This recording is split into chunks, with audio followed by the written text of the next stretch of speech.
یا ویری فهم همی کسین لما گذار لسر پلا 103.5 کسین لما تماشا کن دریا رو پلا مربوی العربي بخيراتنا وتبدا دوبارت کن دبیجن روش باش وکی دست بکاس بيجي مدا دیار کرن دی دریا خطا تلفونی را دکتور محمد علی عبدی بسپوره نخوشین دل تبلی ما ببنها دریا خطا تلفونی را بشوی که زندی لگل من روش باش روش باش دکتور محمد علی سپاس بونا ویدر فتح دکتور دست بکی هنج مره بحثا ویدش دست پیش خریا دکتوران یندن بکن کد وی روشا چنبرا هاتو چونه ده هاتیه سپاندن لدجی ویروسا کورونایی سپاس جبو جبو خدمتکاری ویر اف ام را سپاس جبو وی حمله هشیاریه گونچه دکن لسر پیلن رادیو خام پرسپاسکن بگمان اف دست بشخریا گوهاتیا چکرن جهیلا دکتورن قامشلوبا براستی روشک آوارتا دهات درسکرن و براستی صدمه وی هبون صدمه وی دست بشخری هبون یک جوانا براستی مگو ام تکلی مبنا خوشی مرا قطونا ما تخص امواتي كليابا غارينن ام كاربن برس بشك برس وانا شعر صار بكن دريا انترنتي وفيسبوك واتساب كلا دو نخد زانن يعني اف كوفيد اف نخشيا اف وهستي يا فيروسي كوفيد 19 يعني للدنيا بلا ابوا سينور درباس كرنا وبراسي روشكا خطرناك ومطرسيه هاتيا درس كرن حتى لنفشو هرمي مدام براسي يكج سدمين جوهشتن ام فينات شيبكن براسي ام چاربين دكتور بون بيشين دوبرا ايجي دكتوري ما اي باجاري قامشلو اي دبر انديجي براسي ابدس بشخري يعني بسينجا كفرحت بيشواز كرن وجوتن جو امجي كاربن خدمت جزاري انا يعني اري راس بلكي نتشتكي منطقي بجوت دريا واتساب را نخشي خا نخشا تشخيص بكي وتجارة بسكريكي وعشارة سر بكي أنا خشية وكذا بكي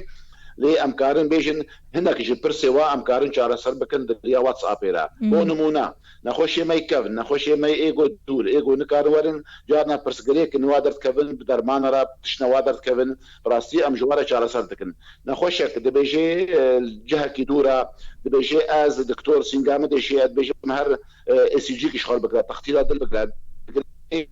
يعني قريبا يعني بدنا خوشينا براسي دريا وينا راح عطنا شهر سكرن مكرنا خوشخانه ده وبسكريك وشهر سربنا طبعا نمو لو كنا بس ما دكتورنا دي باعتبار دوستي ما والحمد راهنا يعني تنخش تريا راس شاري ويدكي بياتا دكي دشينا خوشخانه تشك بيوس بي لازم بي بسكريكا وشهر سردكي السيرفي بنجهي ما تخص ام فيدس في الشهريه بيش بخن لمخابن براستي يعني تشتك شاشتين قلت ده هاتن شكرن افدس بشخري اري راس باش حمي قال سوريرا لما دخص براستي بهتر سود وقزنج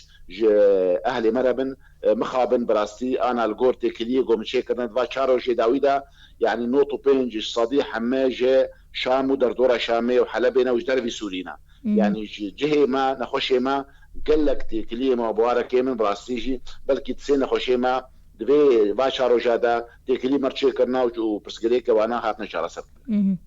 چند دکتور دوی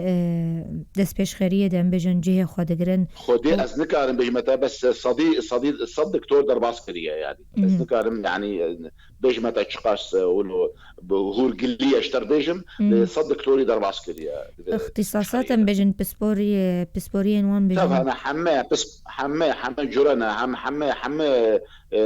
بسبورين جواز جدنا تشوف خازي تدهنا يعني جدل بقرا حتى باي جنا حتى بزاروكا تفحم اي جراحه نشترقيلي حمدش انا براسيا جدي اللي دبراستي برنامج ما ودس بيشخريا ما بر زنقينا ودوله منداري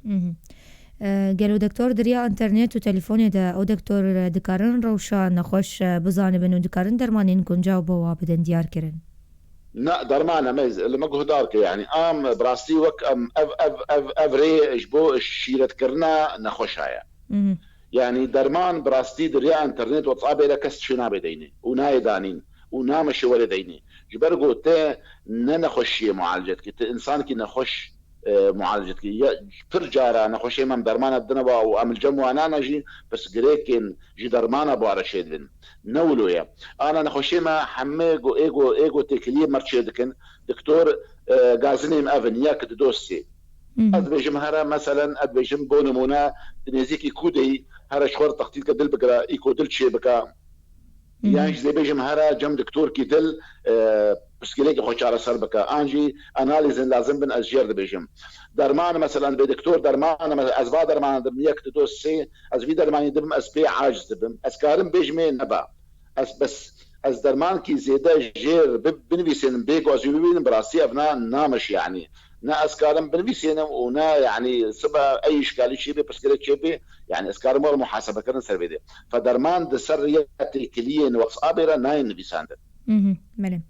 از خوازم ویژی بپرسم کسی تمن مزن دبکو دکتور زحمتیه ببین کو نخوشی وان بزانه بن دكتور محمد دريا تاني شاورمندية دام بيجن أو زحمتي هيا قالوا دواري تحليلان فوتوين تيريجيان شعاعي نزعنا بيجي أوفرس جريك إيوانا يعني بركسا جور مثلا تكليم مرشيب وناد باس شارو جادا يعني قالك بس كليجا خوش على سر كنا جهانا نافنا تندرسية أو نخش خانة يان بوليكلينيك يان شو نجم دكتوركي يعني شويك يان بيدن بس جريك خود كارن جالس سربك وبشك جهاي براسي بالدكتور ام نكار نجمال دركبن ابناجي براسي يعني استنجيل بالشامه دادخنا امجي نزان يعني بشك هي ام نكارن الي كاري جواره بيشكش بكن براسي ابنا از كارن بغشيش تربيش دكتور محمد و چاوديريا روشن نخوشان هبه عن کو متابعات چنبرا هاتو چونه دم ببجن هوني چاوديريا نخوشن خوبكن بصريصات ابنا بيجومان شو ابنا يكجي ريين قام كاربن شابديريا وابكن املو بفرسن روشاوا شاوايا غازني واشاوانا ازي بنمونك بجم نخشك مره اخري كو دكتور سينغامتي شي وروشا مهال بغد ولد ما قد فيت وري يعني نخش معاني نخش خانه مجال بسكريكا على سركر مجال قصره شكر راسور مجرداني يعني ابناء دريا يكشي حالتين جو مره درباس بو جو متشكليو نخش ايدو نخش خانه شي عندهم عليه دكتور تجمر بحثا ويك يبقى كوما ترسية بيجن نقريدا بونا بتدبير هيم بيجن طيبات جبونا خوشان انا اف كورونا فيروس كوفيد 19 يعني براستي او نخوشيكا فاجوهستيا يعني فاجوهزي جمروف بومروف يعني تدبيرين جوهاتنا شيكرن جهيلا ريبا بريا خو سرفا واف قد اخكرنا هاتو شونيدا واف تشتي جوهاتي كرين واف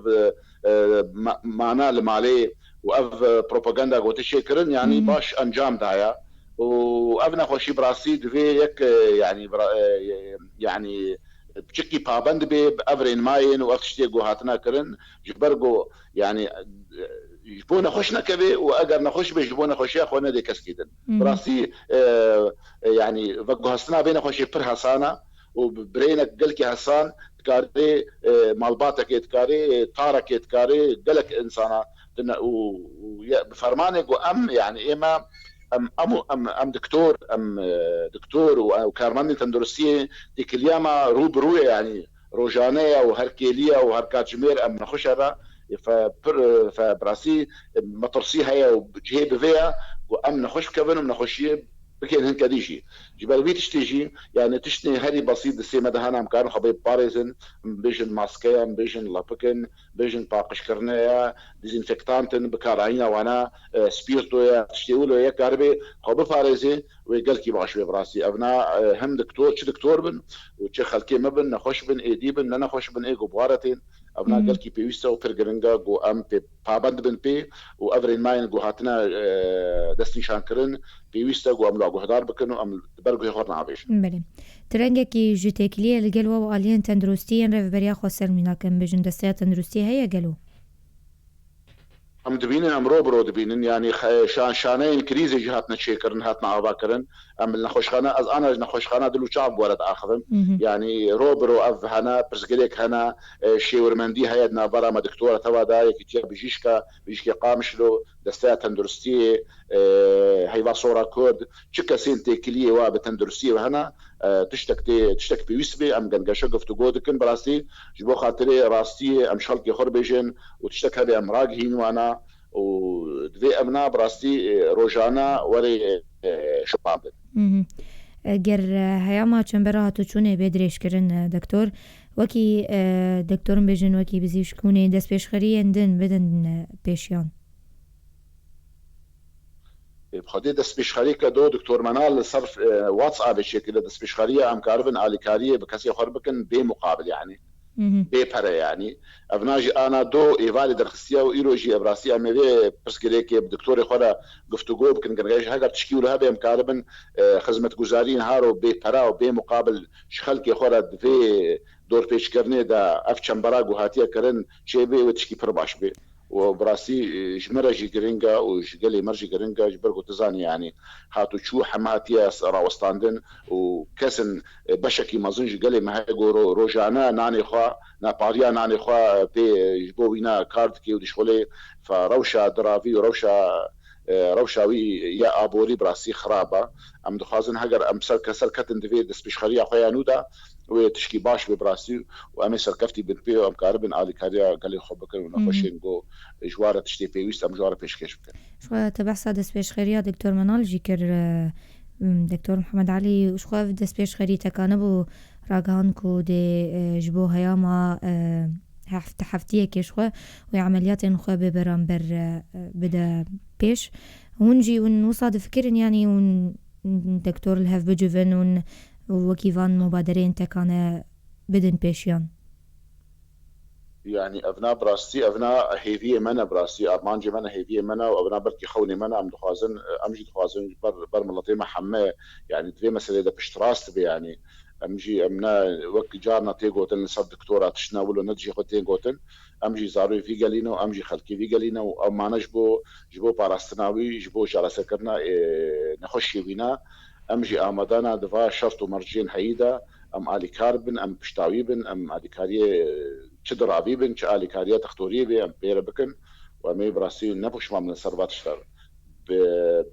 يعني ببيشوانا وقت بيشي لبرواجي بيتشتي ام دخوازن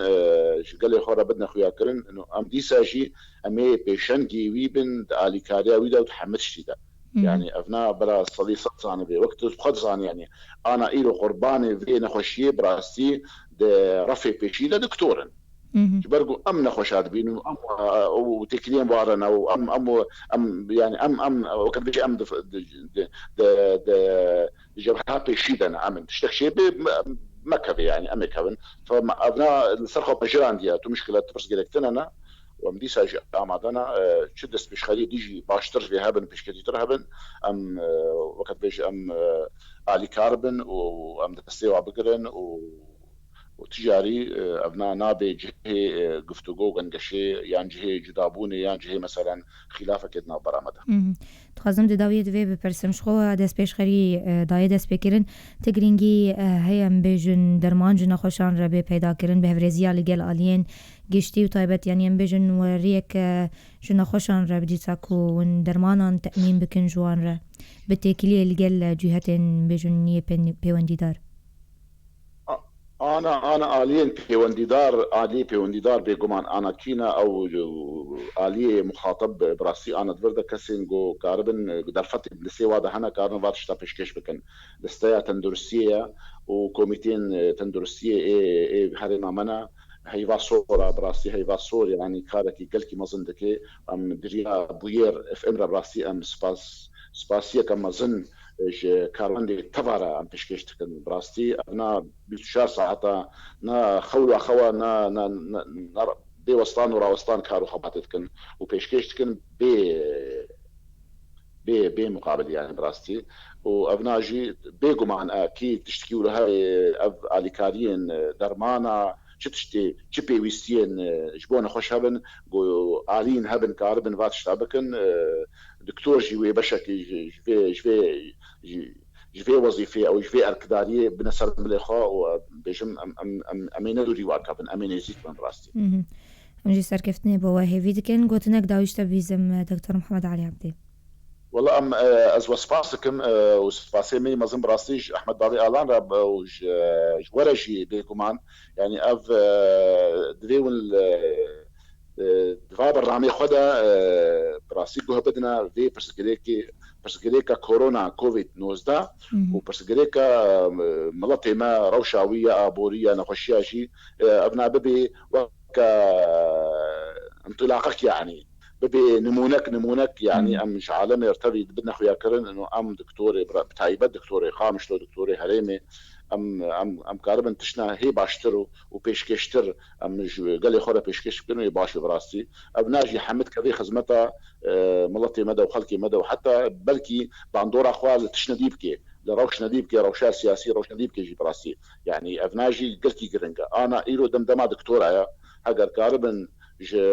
حمي فئاتي ما يدير كاربن تشنا باش بيشكش بكن اد بيجملو بنا جهي باوريه لجم حركسي وكاربن بيشروجي دا برنامجها او دا سبشخلينا هي هذه بيشكش ندواري تندرسي دا دواري حمدش دا جوجل ما انا ايرو ايشو ازاري ويدخشيني سباس جورا وام كيف خوش براستي بورا سپاس بۆ vê derfetê دکتۆر محەممەد علی عەبدێ پسپۆرێ نەخۆشیان دل دەریا خەتە تەلفۆنی را تەبلیمەت بوو کادار و شۆپینەرێنمە لە هێڤیامە بن پشتی vê navberê xeleka xwe ya gulava sibehê bore berdewameke